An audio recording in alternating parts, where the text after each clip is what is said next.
I am Dr. NIRA Kumari, and today I am here before you with a new poem from class 12, and it is My Mother at 66 by KAMALA Das. It's a poem of feelings and emotions, presenting a sweet bonding between the mother and the daughter. It is a lesson for us all that we need to look after our mother, look after our parents in their old age. Before proceeding to the explanation of the poem, I would like to introduce you with the poet. The poet KAMALA Das was born on March 31st, 1934 in Malabar Coast, British India, now in Kerala. And she died on May 31st, 2009 in Pune, India, at the age of 75. Her Malayalam pen name was Madhavi Kutty. She was one of India's foremost poets. She wrote openly and frankly about female sexual desire and the experience of being an Indian woman. KAMALA Das was a part of a generation of Indian writers whose work centered on personal rather than colonial experiences, and her short stories, poetry, memoirs and essays brought her respect and notoriety in equal measures. She wrote both in English, mostly poetry, and in the Malayalam language of southern India under the pen name of Madhavi Kutty. In the poem My Mother at 66, she talks about her mother. This poem is based on mother-daughter relation, and the poet shares her feelings for her mother. The poet KAMALA Das has got a lot of awards also. His notable awards are Izhutha Chachan Purashkaram, Vayalar Award, Sahitya Academy Award, Asan World Prize, Asian Poetry Prize, Kent Award, etc.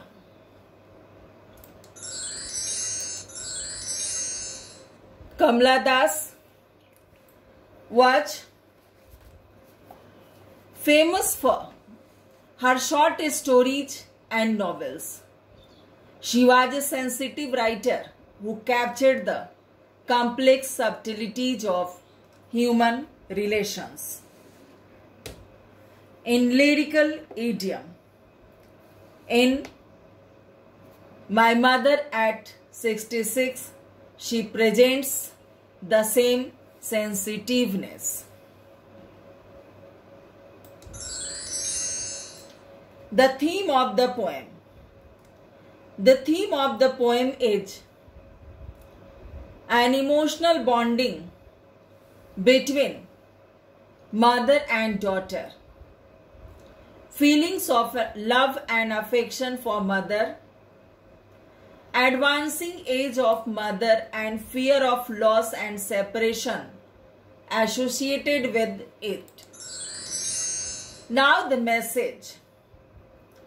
The poet KAMALA Das, through this poem, My Mother at 66, gives a lesson, gives a message that aging and death are natural, and these are ultimate truth of life. The feeling of loss and separation is unbearable. So, children must be with their parents in their old age. The elderly people must not be neglected. They must be tended lovingly like little children, because we know that old age is second childhood.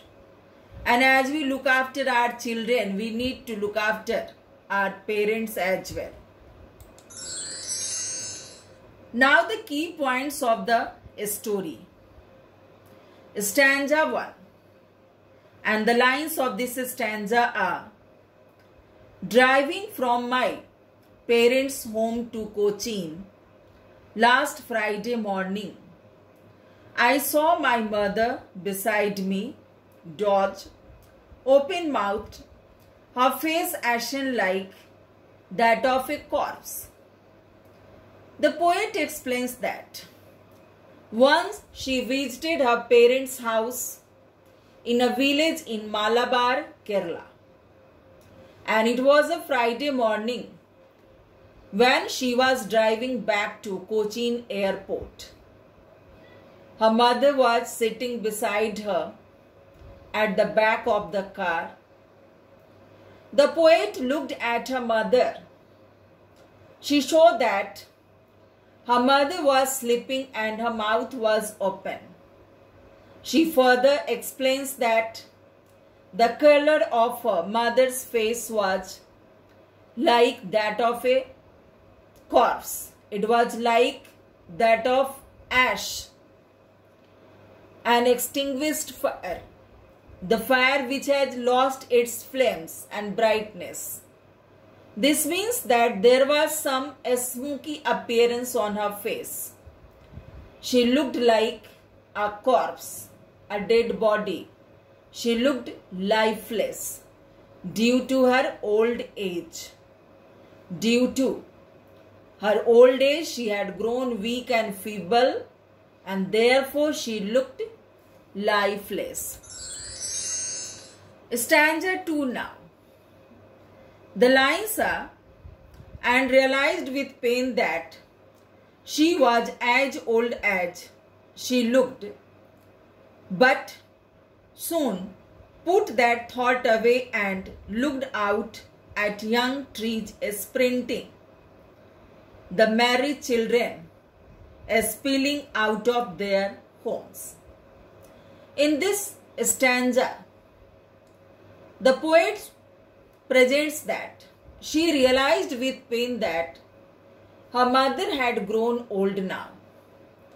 She felt pain for her, but soon she tried to get rid of this sad thought by diverting her thoughts towards the trees outside.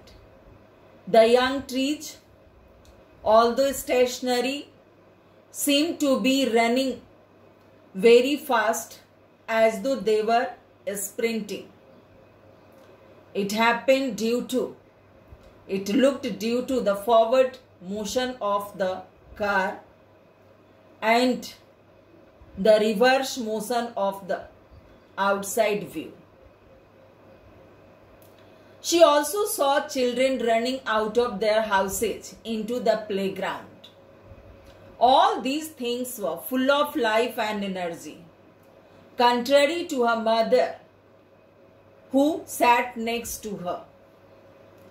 We can say that it's the use of paradox here, because in these lines, the sprinting trees, the images of sprinting trees and merry children full of energy have been presented quite against the old age of mother.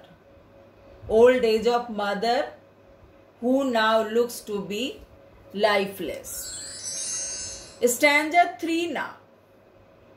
But after the airport security check, standing a few yards away, I looked again at her, wan, pale. Here the poet continues that when she reached the airport, she finished with the security check and stood a few yards away from her mother. Once again, she noticed her mother's aging face, which looked so dull, weak and pale. She felt that her mother had grown old and was approaching death. Stanza 4 now. As a late winter's moon, and felt that old familiar ache, my childhood fair, but all I said was, see you soon, Amma.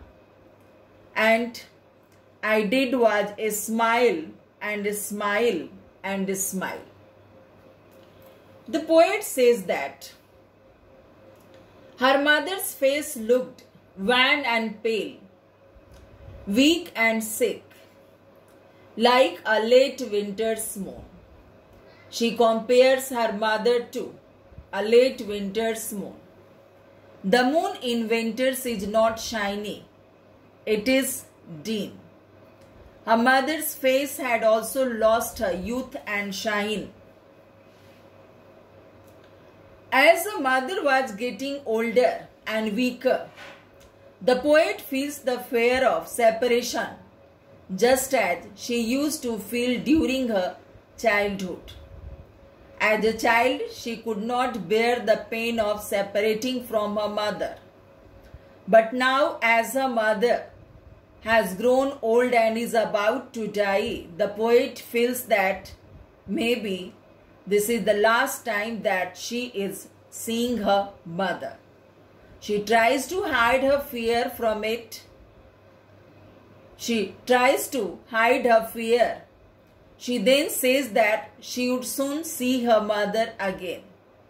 She says so because she doesn't want to lose her mother.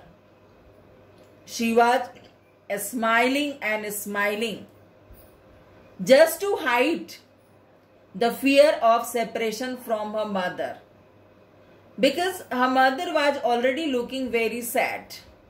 And if she saw the daughter also sad, she would rather become more sad, and it might be she would not bear the pain of separation.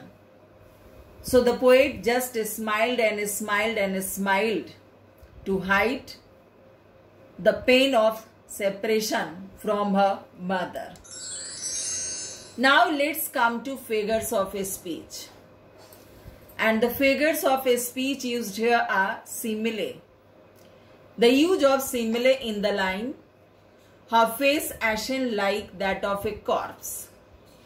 Her face ashen like that of a corpse is the use of simile here, as the comparison has been shown with like.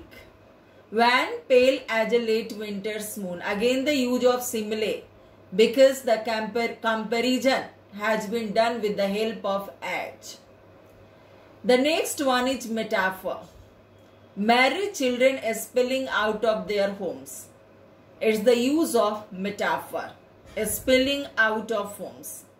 Married children presented as something which is uncontrollable, which can spill out from a source uncontrollably. Next is personification. Young trees sprinting. Here the young trees have been personified, because we know that trees are stationary, but the trees have been attributed with the quality of sprinting like human beings. So it's personification here. Repetition. In the last line I did was a smile and a smile and a smile. It's the use of repetition here to give a beautiful ending. And you know that the whole poem is in a single sentence, punctuated by commas and full stop, no full stop. It is still continued. It is still continued, as after a smile we see the sign of continuation. Several dots. So the whole poem is a single sentence, punctuated by commas. It indicates a single thread of thought, interspersed with observations of the real world around, and the way these are connected to the main idea. Thus we see that the poet Kamala Das well presents the chapter human relations in a lyrical form. The poem looks to be very beautiful, and much more beautiful than its look is the emotion and the feeling it has been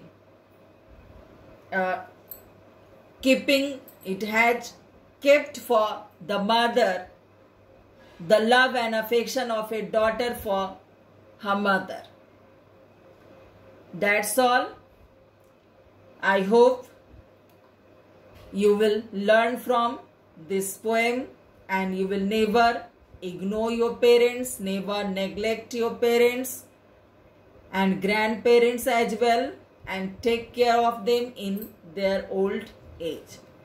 Thank you. God bless you.